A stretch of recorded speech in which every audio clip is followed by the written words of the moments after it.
at Hayti.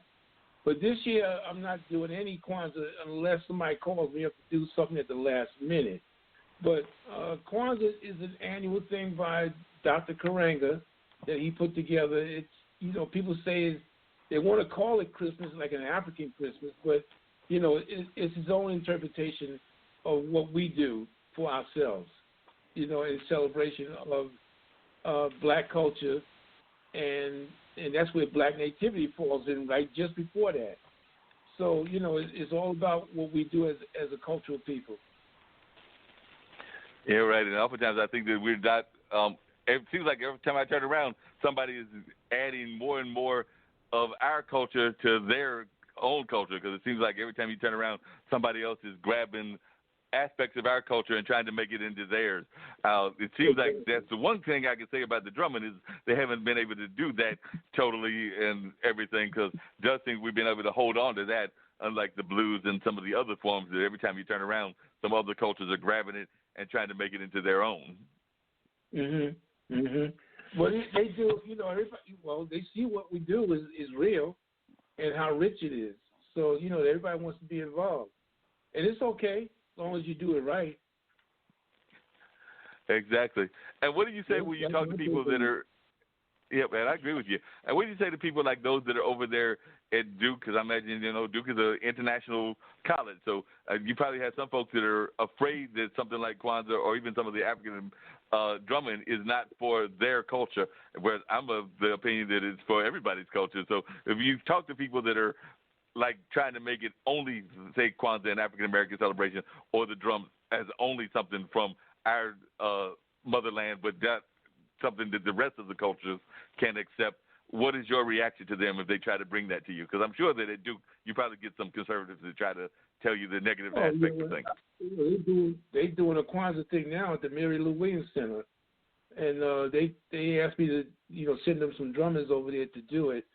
But yeah, I mean, it's open to anybody. I don't know. Dr. Karanga designed it that way. I don't know how he designed it. I would assume he designed it for everybody and everybody to deal with it, to be a part of it. That's my take on it. I'm thinking, yeah, that's where I feel that he designed it for. He opened it up to anybody and everybody, not just. No, I agree with you too. Yeah, I thoroughly agree with you. I think that it was intended to be for everybody, and I know that the one we hold here at the Hayti, there's a little bit of everybody that comes to it. I mean, you see everybody from a few folks to Asian folks to I think I've seen definitely European Americans. I've even seen some Latin Americans. So, I mean, it's just a wide part of our community that comes to it, and it's hundreds, if not thousands, of people as the one that here at Hayti, and of course the big one that is held down at the Armory. It's mostly held at the Armory on January 1st, and then of course there are several of them that are held during the other days of the principles. And for those that are listening, and could you tell just really quickly a rundown of the principles for the different days, just for folks that are listening that might not know those principles? You have, wow, I got to think of that myself. You got you what is it? Ujama, Nina. There's a bunch of them, man. I can't keep up with all of them, man. They come. There was 7 of them. How many of them? Yeah, 7 Hold of on, them. I got it right here. Yeah. I got it right here. Hold on. Umoja, which is unity. Kujakalia. Self-determination, Ujima, collective work. Where's the rest of them? Here they go. They're coming up. Ujama. Yeah, that's all Nia, I got right now. But don't. Yeah, Nia. Kumba and Imani. Imani, yeah, we got right. The rest of them. Yeah, right. Yeah, we got all 7 of them. Thank you. Appreciate that, Dean, and everything. But and they all have different roles and different things of that nature. One of the things we were talking to Nikki about was just the importance of culture and how culture helps us as a people. Both in her case, it was helping her go through some very hard times and things of that nature, and that's why she's working on her book and everything. And in some of our past guests, we talked about how oftentimes the principles of creativity aren't used enough in our education system. So I was just wondering some of your thoughts on that, because I know we've just in conversations have had conversations about that, how both you and me have talked about how we oftentimes feel that creativity isn't celebrated the way it should be in public schools and in, I would even argue, sometimes even in our colleges. So I was just wondering how has creativity helped you in your own personal life and struggles, and also do you think that our education system is doing a good enough job of celebrating the world of creativity?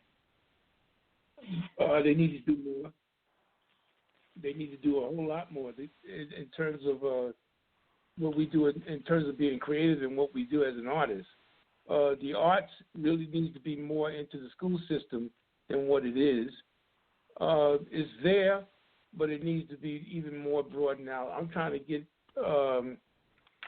what I do taught in the HBCU schools, because it's not being taught in no HBCU school at all. And I'm talking about nationwide. None. So even schools that have a national reputation of being musical schools that are HBCUs, you're not finding enough African music being taught in those schools. Because I know we've got schools that have national reputations for music, but it's more jazz, like Central, like FAMU, and things of that nature. So you're saying, as far as you can tell, none of them are teaching the true tradition of what the music is about. No, none of them. None. There's schools down here is not doing it. There's schools in other areas that are not doing it. There's two main schools in D.C. that need to have it, and they don't have it.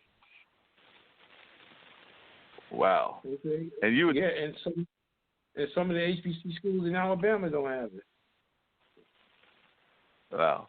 You would think that with all the rich history, and the way that we've been talking about the, for lack of a better term, the slave narrative with movies like Harriet Tubman that are out now, and of course, every time you turn around, they're rerunning Roots from way back when. But with all the slave narrative movies that have been out there, and with people understanding that our narrative includes our journey from Africa and the journey through Africa and the Caribbean, that they would be including more of our music in our college curriculum. But what you're saying is that we're not doing that at all, and that just seems to be a total shame. Yeah, it needs to be a total change as of right now. As we speak, all that needs to change today, yesterday. Wow. And bring it in. There was a couple of schools in this area I tried to get it in. They wouldn't do it. Wow. I checked a lot of these schools to see what they have, and they don't have them. They do not do what we do. That's just crazy. Now, they do have an African dance class at Howard, but it's not part of the curriculum. And when you've given them reasons, when they've given you reasons, what are the reasons that they've tried to give you for the reasons that they don't have these kind of classes? They claim that they can't afford it, or what? There's always the reason. They always say it's the money. They don't have the money. That's always what they always say that, but they can get it. If they want it, they can get it. You have to want it first in order to do it. Yeah. So you can't say you can't do it without saying you don't want it. You got to want it first to say, okay, let's go ahead and get it done. Make it happen. Yeah, that makes a lot of sense. So go ahead and get it done and not just depend on what some folks may think cannot be done. You just need to go ahead and get it done and have those kind of accomplishments. So I don't understand why they wouldn't do that and everything. Well, hey, you tell me, man. I've been to different schools and brought it up, and that's the last I heard from them. Wow. That's just amazing that they would not try to have those kind of classes and everything. Now, for folks that are, trying to break into the world of doing African drums and just world percussions and everything, what kind of advice would you give them, other than the fact that you're going to run into people like this that don't want to fund what is definitely a world music and everything, but what kind of advice would you give to folks? There's young people that came underneath you, so like when Atiba was doing it, what advice did you give to him? And just for other people that are coming even under Atiba, when folks are trying to break into this world of drumming and trying to do the kind of work that you've done in the past, what advice do you give them? Do a lot of studying, number one. Ask a lot of questions, number two. That's one of the biggest problems. People do not ask questions, in terms of how to do or anything about the culture. And if you don't ask questions, you're not going to know. And that all my teachers told me, he said, look, if you got any questions, you feel free to ask, because that's the only way you're going to learn. So that's why Atiba is at the level that he's at today, is because he knows how to ask questions. And one, he's a go-getter. If he's stuck on something, he's going to call you up and ask you what's going on. One time he came to my house, he's still here till 4 o'clock in the morning. Well, wow. He stayed up to 4 o'clock in the morning, going through all my videotapes and looking at every videotape of drumming and dance on there. He stayed up to 4 in the morning. I said, look, Tiva, here's the remote control. Here's the rest of the tapes over here. I'll see you later. And I left him at TV. Wow. You went and got your sleep and left him right there at the TV so he could do what he needed to do in terms of learning this material and everything. And when way back, he was 14, go ahead. He was 15 years old when he did that. Wow. Wow. He just came out of the house, and I called his mother and said, look, he's staying over tonight. I'll bring him back later. And left it at that. That makes a lot of sense. He went through every last one of my videotapes and looked at all of them. And well, I imagine it's even more now, but at that time, how many videotapes was it? Oh, God. It was well over 40. Well over 40 at the time. Wow. And now it's well over 100 now. Wow.